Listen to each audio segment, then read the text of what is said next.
여러분 안녕하십니까? 광주 MBC 뉴스데스크입니다. 감사원이 한국에너지공대, 일명 한전공대 설립 과정에 대해 감사에 착수하면서 파문이 일고 있습니다. 감사원 직원들이 현재 전남도청을 방문해 현지 감사를 진행 중인 걸로 확인됐는데요. 문재인 정부 흠집 내기, 또 표적 감사 논란이 일 걸로 예상됩니다. 보도에 김영찬 기자입니다.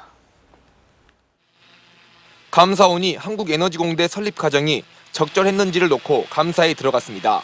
감사원은 오늘 직원 4명을 전남도청으로 보내 한국에너지공대 설립 과정을 들여다보고 있는 것으로 확인됐습니다. 대부분 오셨어요. 또 연말시간도 하는데 필요한 자료 있으면 하나씩 요청하시고 그렇게 하시고 계시거든요. 이번 감사는 보수단체의 감사 청구로 시작됐습니다. 일부 보수단체가 문재인 전 대통령의 대선 공약인 한전공대를 세우는 과정에 특혜가 있다며 지난해 11월 공익감사를 청구했는데 여기엔 감사원이 감사 개시를 결정한 것입니다.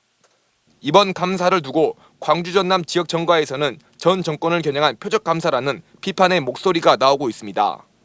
강기정 광주시장은 SNS를 통해 한국에너지공대 감사는 문재인 정부의 정책 지우기를 넘어선 대한민국 인재 양성소에 폭탄을 넘기는 일이라며 잘못된 칼날을 들이지 말라고 강하게 비판했습니다.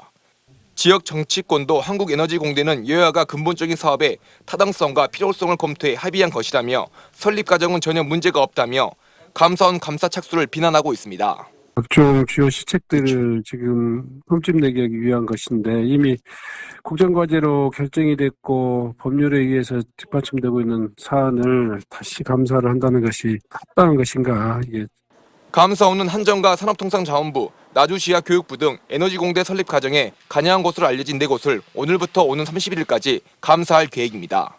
한국에너지공대는 문재인 정부의 대표적인 대선 공약으로 나주 혁신도시 부영 골프장 부지에 지난해 개교했습니다. MBC 뉴스 김영창입니다.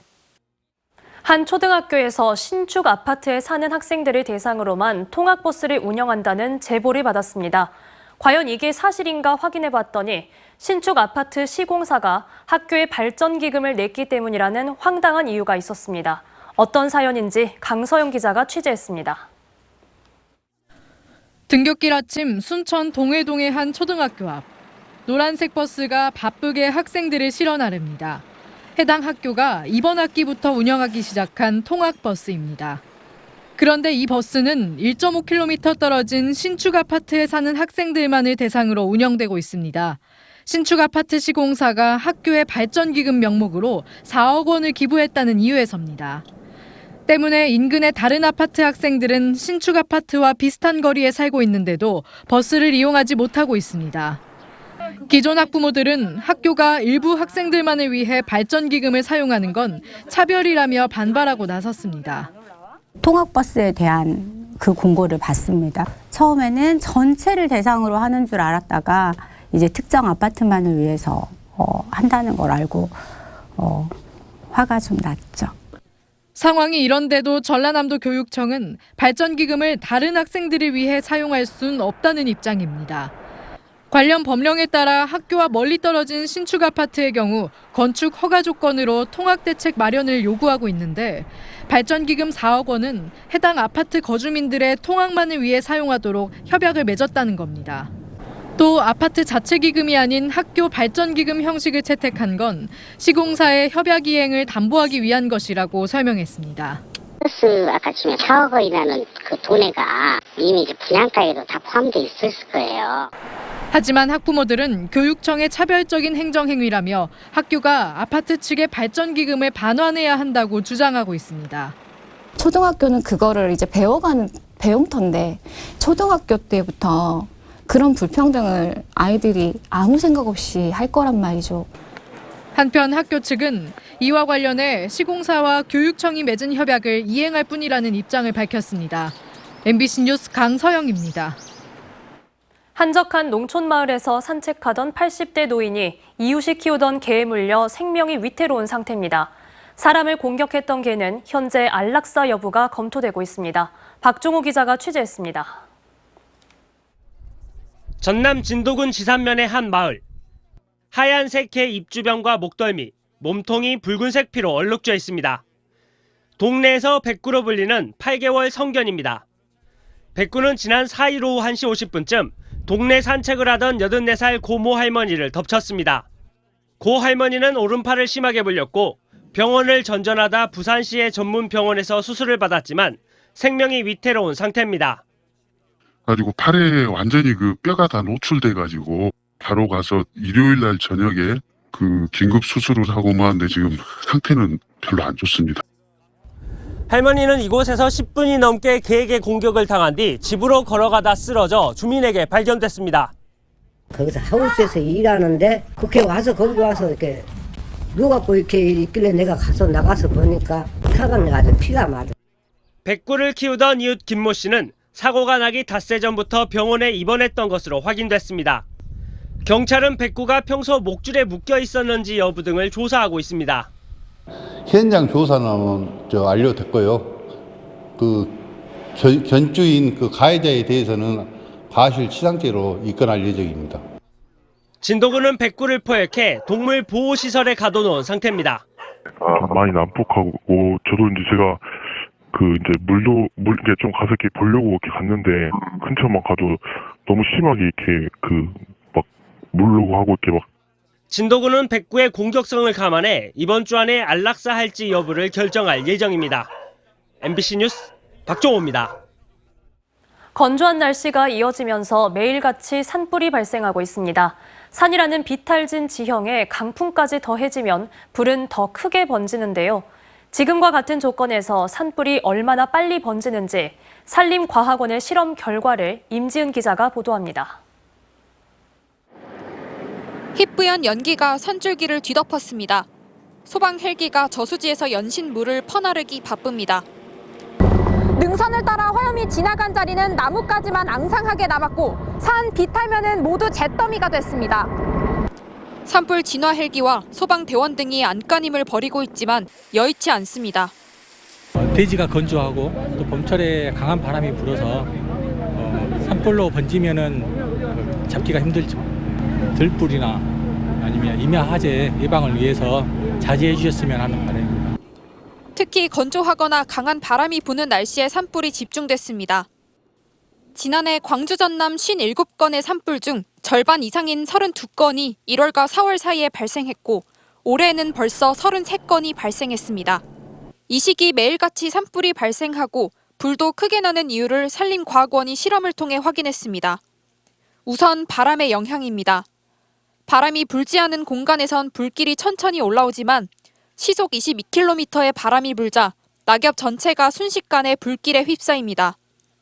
이번엔 산과 같은 조건을 만들어 실험했습니다.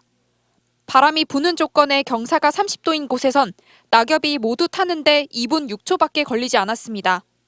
기상 지형 조건이 달라지면서 처음보다 확산 속도가 무려 78배나 빨라진 겁니다. 게다가 이 시기에는 밭두렁하게 이뤄지는데 들불에서 발생한 작은 불씨가 산에 있는 소나무로 쉽게 옮겨 붙는다는 사실도 실험으로 확인됐습니다. 경사면을 따라서 올라가려고 한 힘이 있기 때문에 전달되는 복사열과 전도열의 거리가 길어지게 됩니다. 바람과 경사의 영향으로 인해 가지고 확산 속도가 걷잡을 수 없이. 산림청은 산불재난 국가위기경보 경계 단계를 발령하고 산 인접 지역의 소각 행위 등을 집중적으로 단속할 계획입니다. MBC 뉴스 임지은입니다.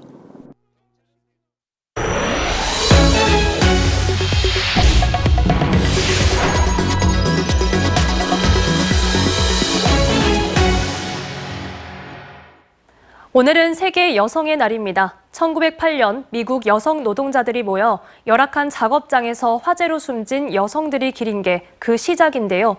이 순간에도 여성 인권을 지키기 위한 투쟁은 계속되고 있지만 사회 깊숙이 파고든 여성을 향한 차별과 혐오, 불평등은 좀처럼 사라지지 않고 있습니다. 김초롱 기자의 보도입니다. 광주의 한 고등학교 급식실입니다. 매일같이 고등학교와 부송초등학교 학생 1,200여 명의 식사를 급식 종사자 단 7명이 준비합니다. 급식 종사자 대부분이 여성 노동자인데 종일 서서 일하고 무거운 짐을 나르는 등 노동 강도가 세다 보니 허리, 어깨, 팔 안 아픈 곳이 없습니다. 지금 남아있는 분들 보면 너무 마음이 아픈 거예요. 얘들 지금 점심이나 저녁을 줘야 되기 때문에 너무 아프셔도 참고 일을 하시는 거예요. 비정규직 노동조합이 기본금 인상과 급식실 환경 개선 등 근로 환경 개선을 수차례 요청했지만 여성 노동자들의 노동 조건은 여전히 열악합니다. 여성의 성폭력 피해 역시 해결이 쉽지 않습니다. 피해자가 증언과 증거를 대야 가해 사실을 인정받을 수 있는 데다 밀접하게 연결된 조직 문화로 주변인 진술 확보도 쉽지가 않은 겁니다. 이 좁은 지역 사회에서 함께 예술 활동을 하다 보면 대개 이렇게 관계가 밀접하게 서로 연관이 돼 있습니다. 여러 불공정 행위들에 대해서도 쉽게 누구에게 이야기를 할 수도 없는 상황이고, 광주 전남 내 여성인권 관련 상담은 해마다 늘고 폭행에 시달리는 여성도 꾸준히 늘고 있습니다. 지난해 직장 내 괴롭힘으로 인한 광주 지역 상담 신청은 총 479건이었는데 2020년에 402건이었던 상담은 해마다 증가하고 있습니다.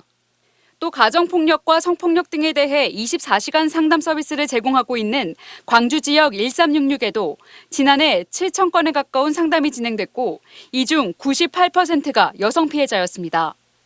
여성 노동단체들은 세계 여성의 날이 제정된 지 100년이 넘었지만 여전히 사회 곳곳에서 여성차별이 이뤄진다고 비판합니다. 115년 전 여성들이 빵과 장미를 달라는 외침을 2023년 오늘 현재를 사는 우리는 여전히 외치고 있다. 여성의 이름으로 차별하지 말라. 여성들이 수많은 영역에서 일어나는 여성 차별 현실을 고발하고 지위 향상을 위해 투쟁하고 있지만 각종 지표들은 여성 인권이 개선되고 있지 않음을 지적합니다. MBC 뉴스 김초롱입니다. 실내 수영장에서 불의의 사고를 당한 30대 영어 강사가 5명에게 장기를 기증하고 세상을 떠났습니다.